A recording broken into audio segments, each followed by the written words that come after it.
fait se déroule un mercredi, ça doit être 7h45 dans ces eaux-là. Et ça se passe du côté de l'Euro-Airport de Bas-le-Mulhouse.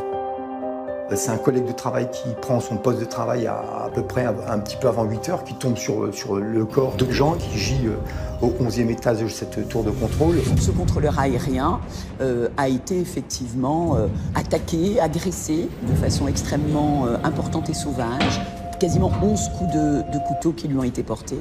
Il a été lardé de coups, essentiellement d'ailleurs sur la partie haute du corps. On imagine la panique de savoir mais qu'est-ce qui se passe quoi. Il y a du sang partout. Quand les pompiers arrivent, il n'y a plus la moindre chance de réanimation. Jean est déclaré décédé le 27 avril 2011, très exactement à 7h55. Cet assassinat a été un assassinat barbare et sauvage. Il a été initié et organisé par quelqu'un qui l'a voulu comme tel. Le drame se loue dans un endroit très particulier. C'est un lieu qui est archi sécurisé, hautement sécurisé. On n'y rentre qu'avec des badges ou des clés de sécurité. Donc le décor est déjà planté, c'est-à-dire qui a pu entrer sur ce lieu et commettre ce meurtre.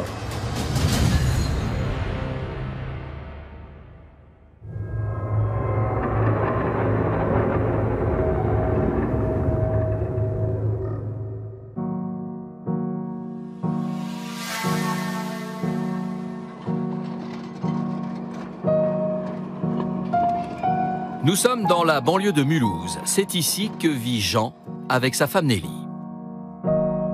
C'est un amour de jeunesse. Ils se sont rencontrés au lycée.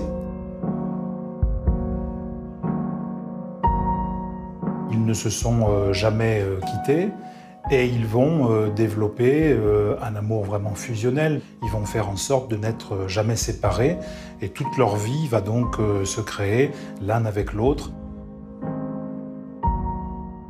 Jean, il a 35 ans, il est père de famille, une adorable petite fille de 4 ans et demi.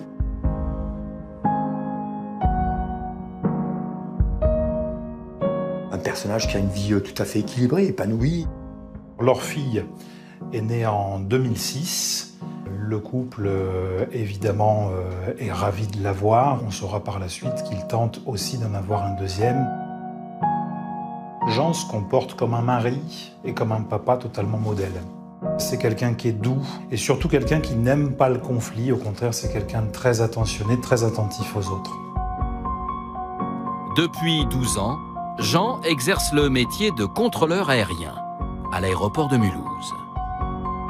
Il a d'abord commencé évidemment en bas de l'échelle et puis ensuite il va avoir des tâches un petit peu plus importantes qui sont des tâches notamment de formation des autres contrôleurs aériens.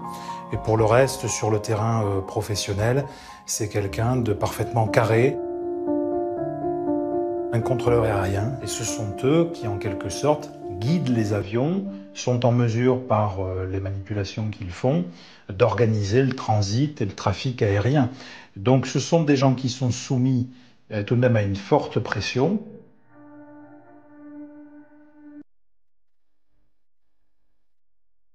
Il est très attaché à son travail, quelqu'un qui est éminemment respecté par ses collègues et quelqu'un de très brillant. Ses collaborateurs et ses proches collègues le décrivent comme quelqu'un de très pédagogue, quelqu'un qui prend le temps d'expliquer, qui est très patient avec les autres.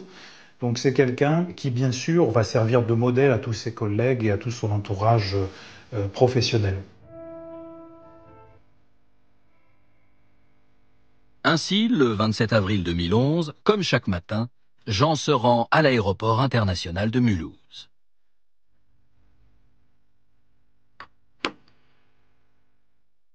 Il se lève comme tous les matins à 7h. Alors, chose assez exceptionnelle, il part un peu plus tôt, parce que d'habitude, il prend son poste de travail à 8h. Il a badgé, il a mis ses passes pour accéder à l'ascenseur. Il monte au 11e étage de cette tour. C'est une journée classique, il n'y a rien qui peut laisser imaginer ce qui va se produire plus tard.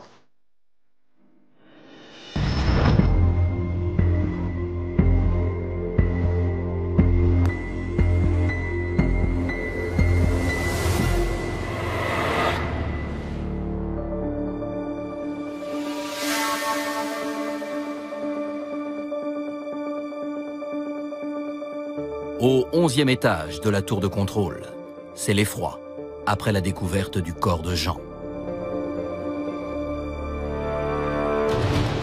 La mort de Jean, c'est un petit séisme, hein. C'est quelqu'un qui était apprécié de ses collègues, qui n'avait aucune histoire. Donc tout le monde se demande qu'est-ce qui a pu se passer, qu'est-ce qui a pu provoquer la mort de Jean.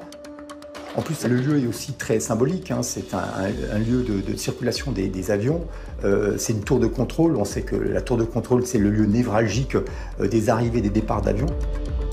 L'endroit où on va découvrir Jean décédé, c'est le 11e étage de la tour de contrôle. Il ne suffit plus que vous franchissiez un escalier et vous êtes aux commandes du trafic aérien. En quelques minutes, une alerte générale est diffusée car la piste terroriste est envisagée. Tout l'aéroport se retrouve confiné et sécurisé. Le risque le plus important dans cette affaire, c'est que la personne puisse prendre la fuite.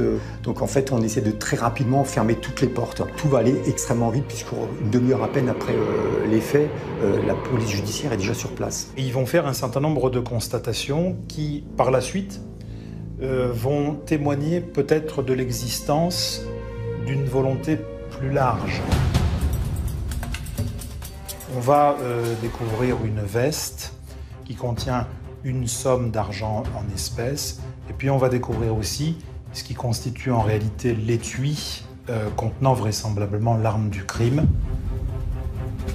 Il y a deux hypothèses, soit quelqu'un a réussi à voler un badge, ce qui est assez étonnant, ou soit c'est quelqu'un qui travaille sur site, qui potentiellement peut être l'auteur de cet acte criminel.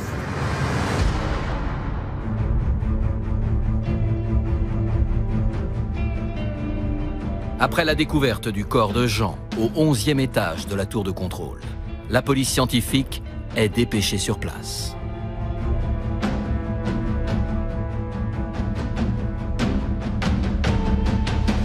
Le médecin légiste va dénombrer une dizaine de plaies, à la fois à l'abdomen, au thorax, au cou. Il y a plusieurs coups qui sont également portés sur la tête. Et l'on sait, de par les conclusions de la médecine légale, que certains coups ont été portés de face, lorsqu'il était vraisemblablement debout en face de son agresseur, mais que d'autres ont été portés lorsqu'il était au sol. Et donc, il ne présentait plus le moindre danger pour son agresseur.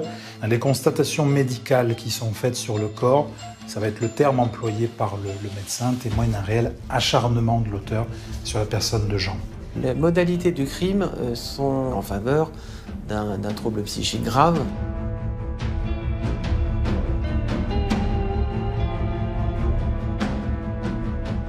Le fait de s'acharner contre sa victime, c'est-à-dire dénote bien d'une perte de contrôle de soi.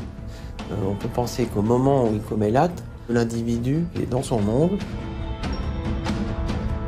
Les enquêteurs de la police judiciaire se penchent alors sur les relevés de badges pour retracer toutes les allées et venues des employés de la tour ce matin-là.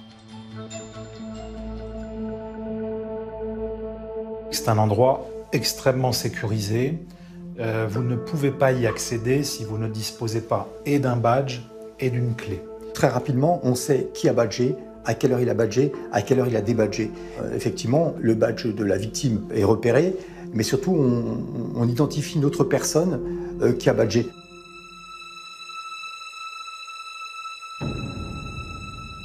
Karim, un contrôleur aérien, est entré dans les lieux à 7h35. Il est à peu près le seul à ce moment-là, le service débutant à 8h en principe, et on sait qu'il a actionné à 7h35 et 7h36 les deux badges permettant d'accéder aux ascenseurs de contrôle. Sa présence est attestée par les gardiens du parking qui ont repéré la personne venir au volant d'un véhicule blanc. Le véritable problème, c'est que cette personne n'est pas censée être sur site puisque cette personne est déclarée en arrêt maladie depuis 3 mois. La présence de cet individu éveille les soupçons des policiers. Et leurs doutes vont se confirmer avec les premières auditions des collègues de Karim. 2 d'entre eux vont notamment témoigner du fait, un peu troublant, qu'ils ont constaté la présence de Karim qui quitte les lieux lorsqu'ils arrivent, Ça les trouble parce qu'il n'est pas censé se trouver sur les lieux. Et en même temps, ils se disent que peut-être c'est justement la reprise de son travail et qu'il est venu déposer des papiers pour régulariser sa situation administrative. Les enquêteurs découvrent qu'en réalité, Karim est rentré quelques minutes avant Jean et qu'il est surtout sorti 3 minutes après que Jean ne soit rentré dans les lieux. Lorsqu'il quitte les lieux et qu'il croise les collègues qui vont témoigner, il n'y a rien dans son attitude qui laisse supposer l'existence d'un trouble, d'une excitation, d'un énervement. Mais au fil des auditions, les employés de la tour vont dresser un portrait inquiétant de leur collègue Karim. Tous sont unanimes. Ils avaient tous un problème avec cette personne. Ils décrivent tous quelqu'un qui est dans une paranoïa excessive. Tout ce que vous lui dites, il l'interprète en sa défaveur. Il a le sentiment d'être discriminé à raison de ses origines. Il a le sentiment qu'on s'attaque à lui. Il se sentait mal aimé. On sait que même à un moment, pour essayer de compenser cette infériorité, il s'est mis au sport, il a fait beaucoup de musculation, donc il voulait par moments s'imposer physiquement. Et c'est vrai que ça clashait souvent avec des collègues. Bon, il se sentait vraiment persécuté au point qu'en 2010, il venait à peine d'arriver sur ce poste, il allait déposer une plainte au commissariat pour harcèlement. Ce qu'il y dénonce, ce sont des faits absolument anodins. Il va dire « Je suis victime de harcèlement de la part des contrôleurs aériens de cette tour de contrôle parce que je vois dans les parties communes de mon immeuble un certain nombre de mouchoirs qui sont déposés au sol. » Et ensuite, il va dire « Quand je rentre chez moi, dans ma boîte aux lettres, j'y découvre une multitude de prospectus. Et ça ne peut venir que des contrôleurs aériens. » Mais il est évident que, compte tenu de la nature des faits qui sont dénoncés, il n'y a aucune suite qui est menée.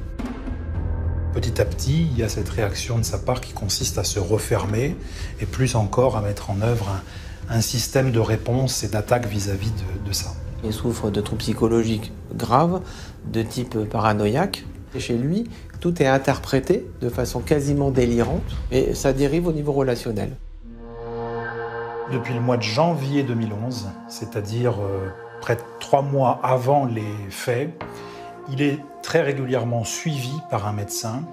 Il a des arrêts maladie qui sont renouvelés depuis le mois de janvier, tous les 15 jours, 3 semaines. Il est dans un état de mal-être et de dépression. Il était à ce moment-là quelqu'un de déséquilibré.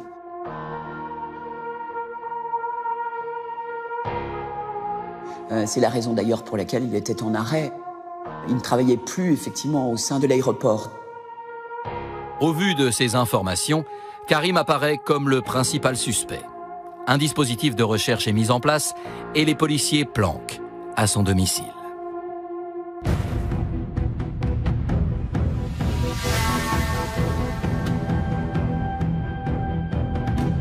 Il habite à Saint-Louis, c'est à peu près à 10 minutes à vol d'oiseau de l'Euro-Airport.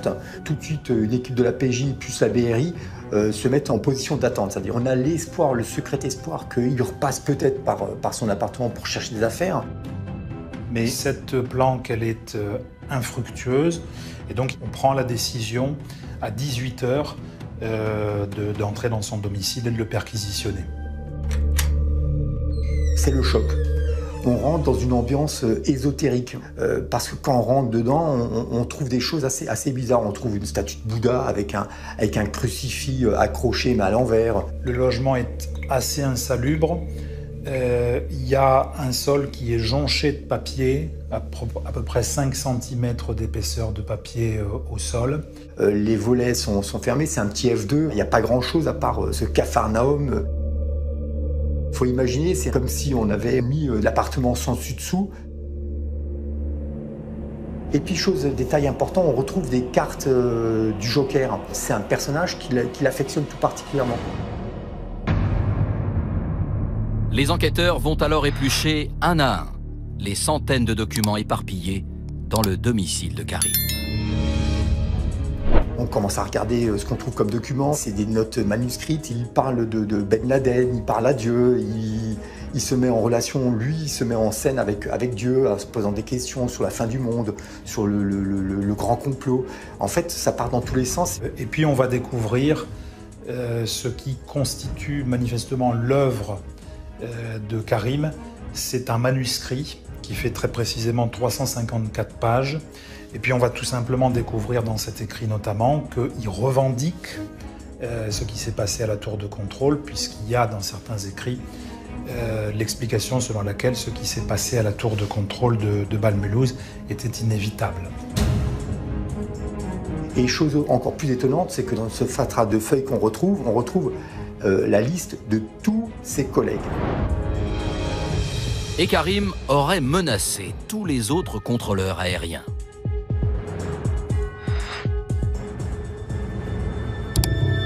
Ses collègues ont tous reçu un courrier où il écrivait effectivement que non seulement il avait tué un contrôleur aérien, mais qu'il allait tous les tuer aussi. Karim explique dans ses courriers qu'il est désolé, qu'il n'a pas eu le temps de s'occuper de tout le monde, mais qu'il est très difficile pour lui en une seule journée de décapiter 36 personnes. Il va, entre guillemets, vomir tout ce qu'il pense de ses collègues. Il les déteste. Il les déteste tous. Il explique notamment qu'il a volontairement introduit un certain nombre de substances dans la vaisselle du matin, dont du sperme. Et il dit, à chaque fois que vous preniez le café le matin, eh bien, il y avait des cellules de mon sperme que vous ingériez. Et donc, s'il vous faut quelque chose pour vous souvenir de moi, eh bien maintenant, vous saurez qu'en vous, il y aura toujours des cellules qui m'appartiennent. Ça donne un côté à la fois pervers, un côté calculateur, un côté je vais me venger de tout ce que vous m'avez fait. Alors que, dans la réalité, ses collègues n'ont jamais rien fait. Et en fait, on se rend compte qu'il y a ce côté très posé, très calculateur, et à côté, une folie naissante. Et c'est vrai que ça tranche par rapport à cette personne qui est capable de s'occuper de la sécurité aérienne, de diriger des avions, et se dire que finalement, on a peut-être évité le pire, même si le pire reste quand même la mort de gens. Il aurait pu, on peut légitimement le penser, compte tenu des compétences dont il dispose, accéder à la tour de contrôle et pourquoi pas dévier de leur trajectoire tous les avions qui étaient en vol. Il avait parfaitement les compétences pour le faire. Pour la police judiciaire et la police aux frontières, il y a urgence à retrouver Karim avant qu'il ne récidive. Un avis de recherche a été envoyé à tous les aéroports français, à toutes les stations-service, à tous les hôtels, tous les lieux où il aurait pu s'arrêter avant de prendre un avion. Ça a été fait dans un temps extrêmement rapide, mais ça n'a rien donné.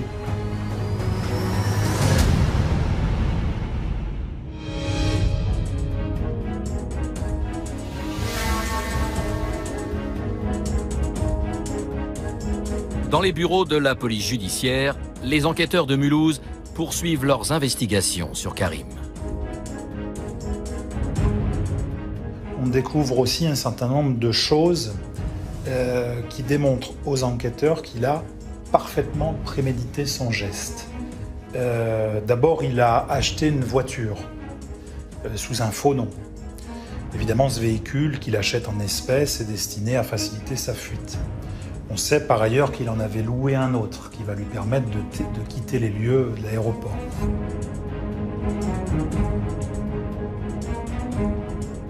On retrouve sur son ordinateur des traces d'une réservation d'un vol Francfort. Donc automatiquement, on va voir s'il est embarqué. Il n'est jamais allé sur l'aéroport de Francfort. En fait, il s'est littéralement volatilisé avec cette dimension du gars qui a tout calculé à l'avance.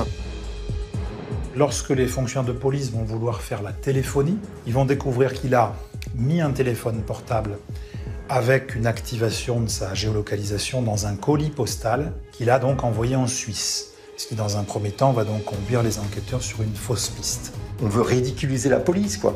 C'est ce côté j'ai toujours un coup d'avance sur vous.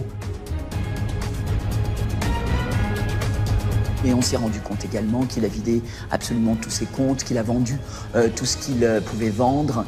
Donc voilà, on avait vraiment là, à ce moment-là, la certitude, la quasi-certitude qu'il avait organisé, préparé à l'avance sa fuite. Dès le mois de janvier, Il avait commencé à mettre de l'argent de côté. Il avait sollicité un crédit à la consommation alors qu'il gagnait très bien sa vie. Et il a réussi à mettre, bon an mal an, une trentaine de milliers d'euros de côté. L'homme aurait donc minutieusement préparé le meurtre de Jean. Mais à ce stade, certains aspects de sa personnalité demeurent troubles pour les enquêteurs, qui tentent de comprendre comment Karim a pu basculer dans une telle folie meurtrière.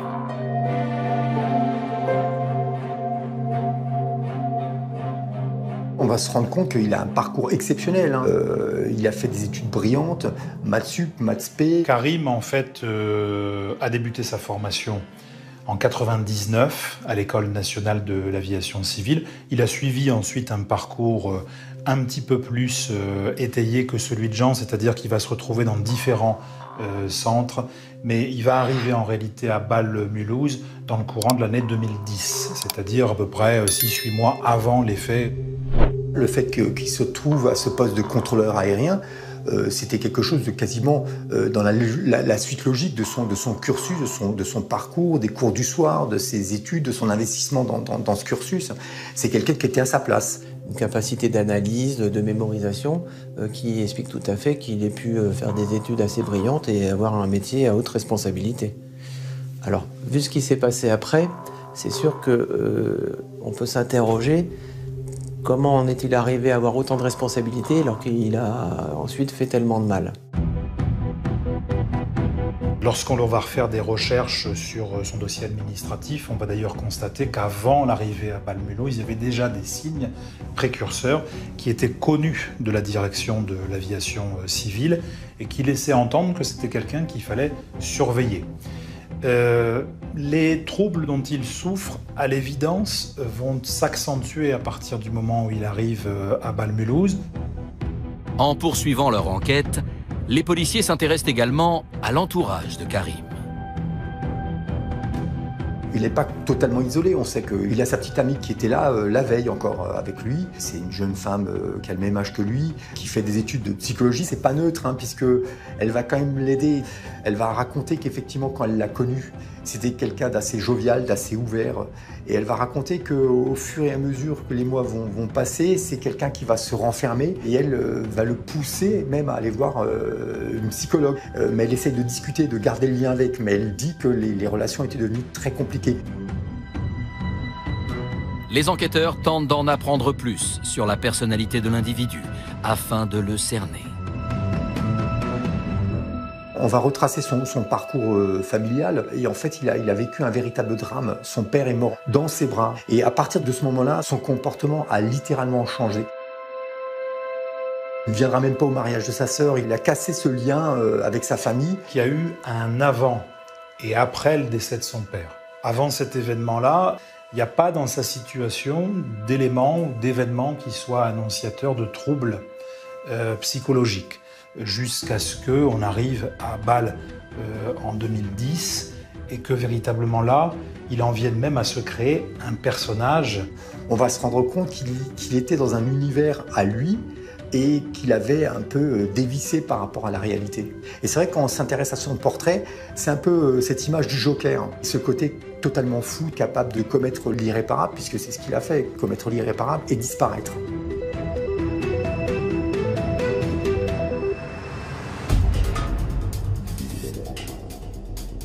Pour tenter de remonter la piste du fugitif, les policiers décident de placer sa famille sur écoute. On va les surveiller, on va les mettre sur écoute, et c'est vrai qu'on va se rendre compte qu'il n'y a rien, il n'y a pas un seul appel qui soit passé par la mère, qui soit passé par le frère ou par la sœur, il n'y a aucun lien. En fait, tous les liens sont coupés. À partir du moment où il a pris la fuite, il ne donne plus aucun signe de vie.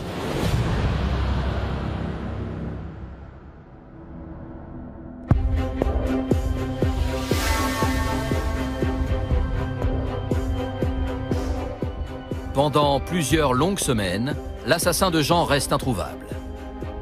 Mais en novembre 2011, les policiers mettent enfin la main sur de nouveaux indices.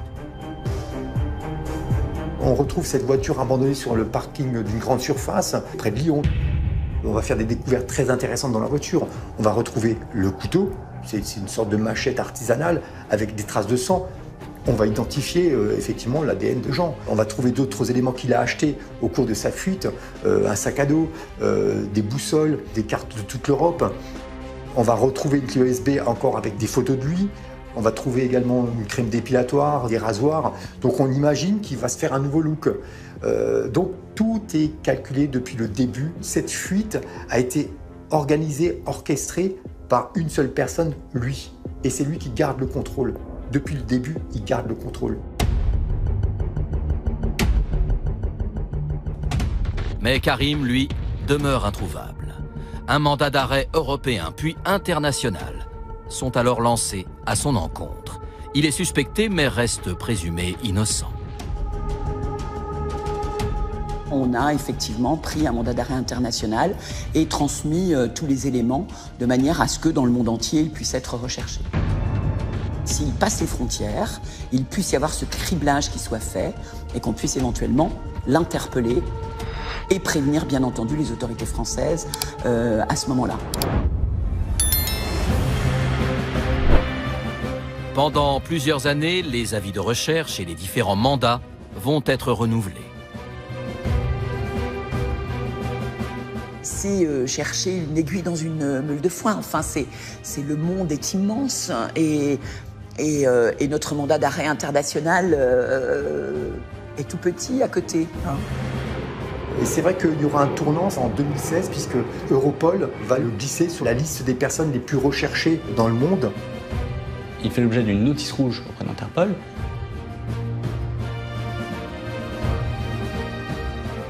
Ce qui interpelle toutes les polices à l'étranger, membres d'Interpol, sur sa dangerosité. Mais ces recherches ne vont rien donner. Et en 2016, la police judiciaire de Mulhouse, impuissante face à la tournure que prend la cavale de Karim, se voit donc contrainte de transférer une partie du dossier à de nouveaux enquêteurs. La Brigade nationale de recherche des fugitifs, ce sont des policiers qui sont exclusivement réservés à la recherche de personnes qui le sont pour des faits extrêmement graves.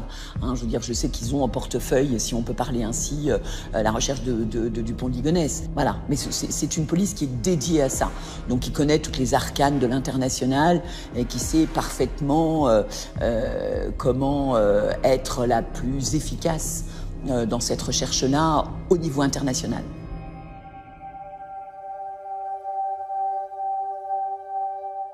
Malgré les 7 années de recherche, toujours aucune trace de Karim. Les proches de Jean se lancent alors dans un autre combat pour lui rendre justice.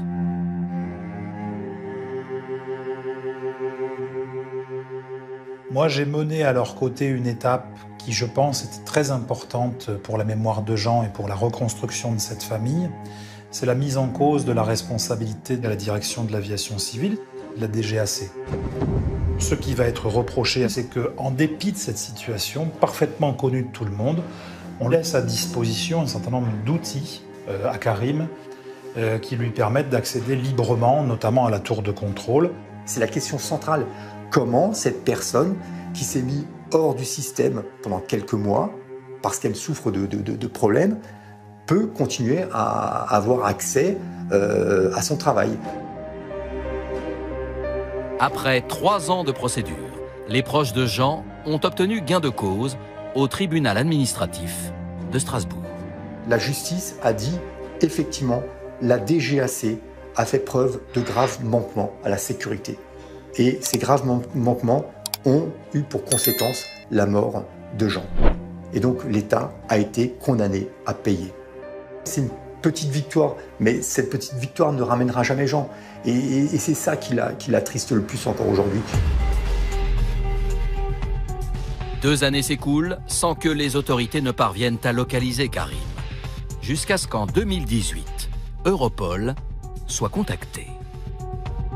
C'est en 2018 qu'une alerte va être envoyée sur le système Europol par une personne qui souhaite garder l'anonymat, mais qui dit avoir reconnu Karim.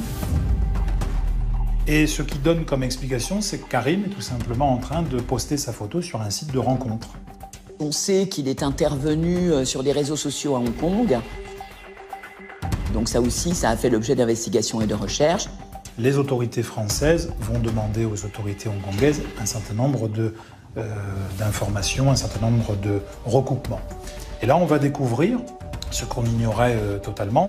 Et ce que les autorités hongkongaises vont nous apprendre, c'est qu'en 2014, il va se faire arrêter par Hong Kong, tout simplement parce qu'il est en train d'utiliser un passeport falsifié. En fait, ça n'est pas une falsification d'orfèvre, si je peux me permettre, puisqu'il a simplement changé le O, qui est l'initiale de son nom de famille, en Q. Il a simplement rajouté une petite barre. C'est ce que les autorités hongkongaises vont découvrir. Ils vont donc l'incarcérer. Il va ensuite être libéré, mais il va être libéré sous une sorte de contrôle judiciaire. Et ensuite, il disparaît totalement de la circulation. Peut-être qu'en 2014, on aurait eu plus de chance, alors qu'il était incarcéré, et si on avait su quelque chose, de pouvoir intervenir directement avec Hong Kong. Voilà, on peut toujours se le dire en tout cas. On peut toujours le regretter. C'est une occasion extrêmement importante de perdu. Les autorités hongkongaises avaient en leur possession quelqu'un qui était activement recherché par les autorités judiciaires françaises. Les Hongkongais le savaient et n'en ont jamais informé la France. La Chine étant membre du réseau Interpol, elle a des obligations.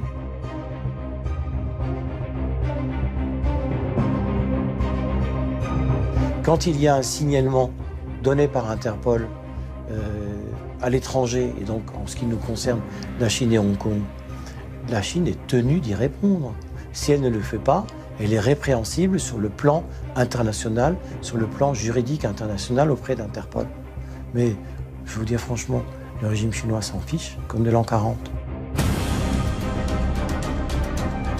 Les conflits diplomatiques entre les deux pays pourraient éviter à Karim, qui demeure présumé innocent, d'être interpellé et rapatrié en France.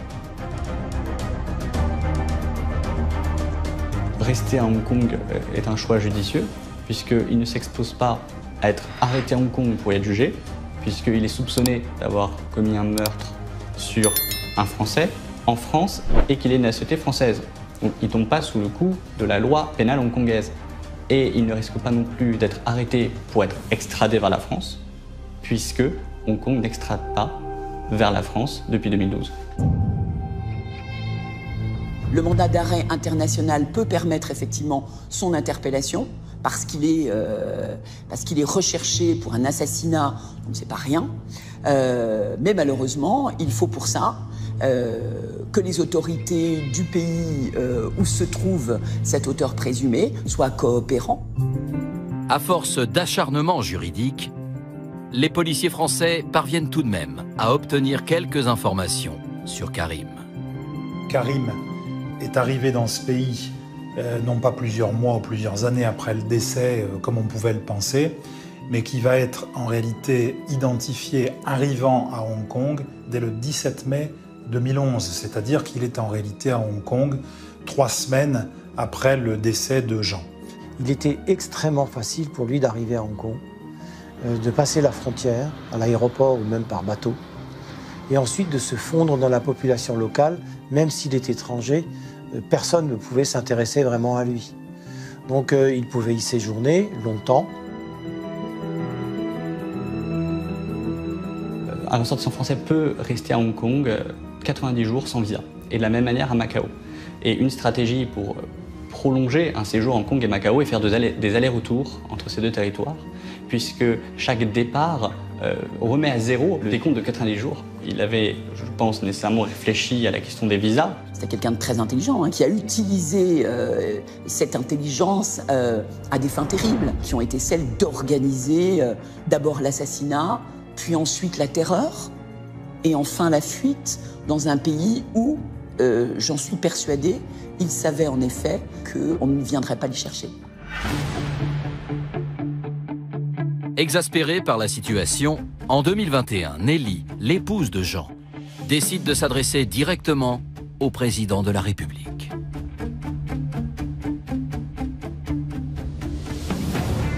Nelly, l'épouse de Jean, en octobre 2021, j'allais dire, devant l'inefficacité du processus judiciaire, s'est fendue d'une lettre au président Macron, en disant notamment qu'elle n'imagine pas un seul instant que la France protège les meurtriers et qu'elle cède à des considérations diplomatiques. Alors c'est vrai que Nelly a du caractère et elle ne lâche jamais l'affaire, si on peut utiliser l'expression. Malheureusement aujourd'hui, le président ne peut pas intervenir dans la justice chinoise et hongkongaise. En attendant que la France et la Chine parviennent à coopérer sur ce dossier, Karim reste libre et présumé innocent. C'est extrêmement difficile pour cette famille, cette maman et puis cet enfant de se reconstruire.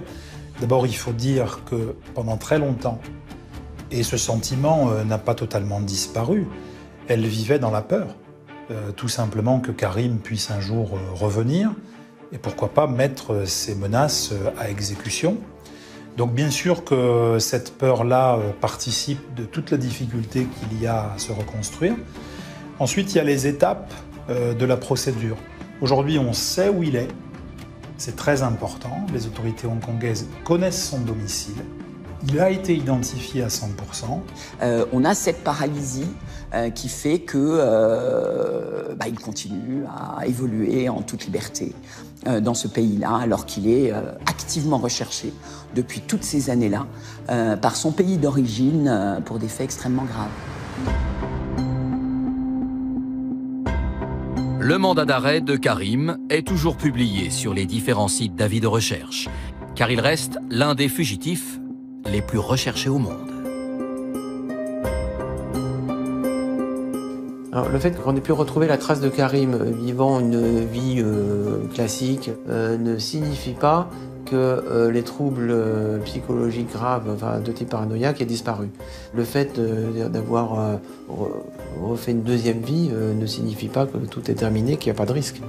Donc c'est quelqu'un qui est un danger potentiel, qui reste un danger potentiel.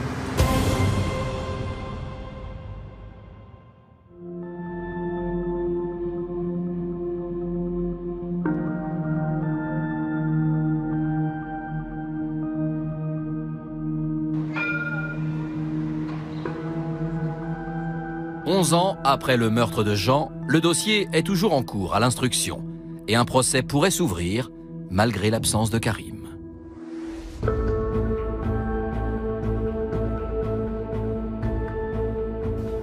Ce que Nelly veut, c'est avoir la personne en face d'elle et de pouvoir poser des questions via son avocat, d'entendre les réponses. Parce que pour l'instant, elle s'est construit une histoire mais elle n'a pas les réponses à cette histoire, savoir si elle est dans le juste ou si elle est dans le faux.